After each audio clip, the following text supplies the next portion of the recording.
Hello everyone, welcome again. If you're watching this, I imagine you need some quick help to solve some app or website issues. So let's start.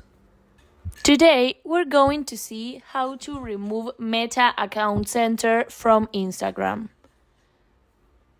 First, you have to open the Instagram application on your mobile phone. Now that you're on the main menu of the app, click on the icon of your profile in the lower right corner. Go inside your profile and then tap on the menu with the three lines in the upper right corner. Inside this menu, click on the very first option, which is Settings. Next, you should enter the Account Center option.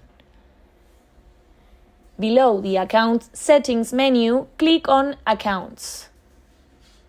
Here, you can select the account you wish to remove.